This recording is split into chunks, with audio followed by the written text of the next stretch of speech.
Hoje a gente vai falar sobre os números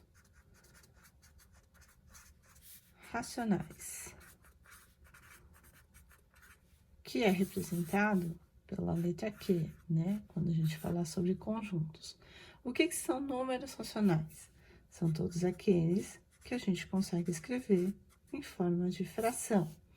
Então, vamos colocar dois exemplos aqui.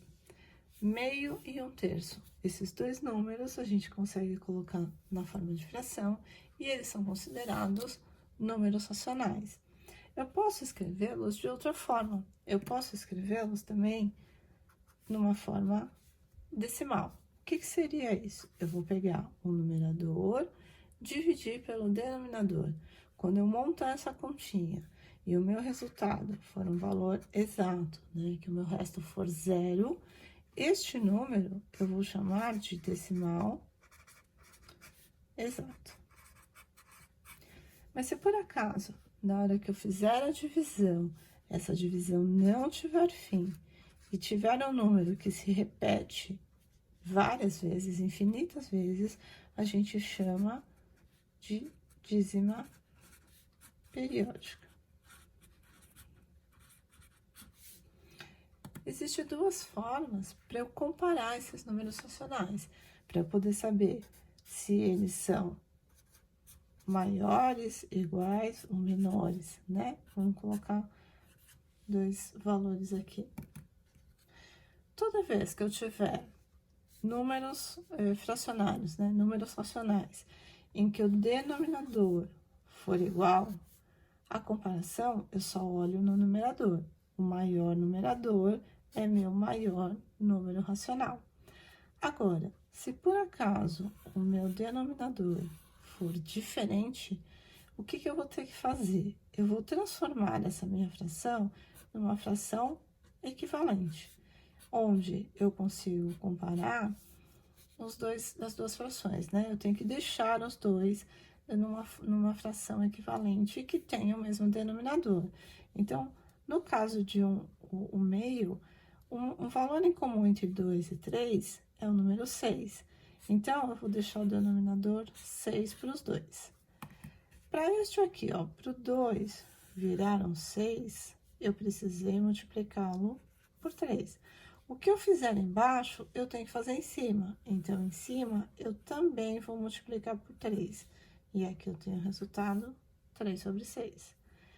Para este 3, aqui de cima, virar um 6, eu precisei multiplicar por 2. Então, o número de cima, eu também vou multiplicar por 2. Então, aqui vai virar 2 sobre 6. Aí, eu tenho duas frações, então, 3 sextos e 2 sextos. São duas frações com denominadores iguais, e aí eu consigo compará-los. Se os números de baixo são iguais, para eu saber quem é o maior, é só olhar o número de cima. Então, 3 sextos é maior que 2 sextos, ok? Existe outra forma também de eu fazer o contrário. Então, vamos supor que eu tenha um número decimal e eu quero transformá-lo em um número fracionário. Como é que eu faço isso? Eu vou pegar este número inteiro sem nenhuma vírgula. Vou copiar inteiro aqui, ó. Depois, coloco o traço da fração e coloco o número 1 aqui. Como é que eu vou saber o restante? Eu vou analisar. Se eu tiver uma casa depois da vírgula, eu venho aqui e coloco um zero só. Se por acaso eu tiver 2 zeros, seriam duas casas, seriam 2 zeros. 3 casas, 3 zeros, e assim por diante. Então, transformar o número decimal. Então, vamos pôr um outro número aqui, ó. 24,32.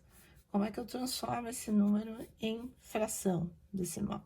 Pego o número inteiro sem nenhuma vírgula. Copio o número inteirinho. Depois, embaixo, coloco o número 1. E a quantidade de zeros que for necessário com relação às casas.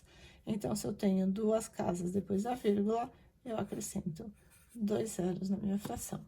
Então, fizemos aqui a transformação do número decimal para o número fracionário. Então, essa foi a aula de hoje. Na próxima aula, a gente vai falar sobre as operações com os números racionais, ok? Então tá, até a próxima, até mais. Tchau, tchau.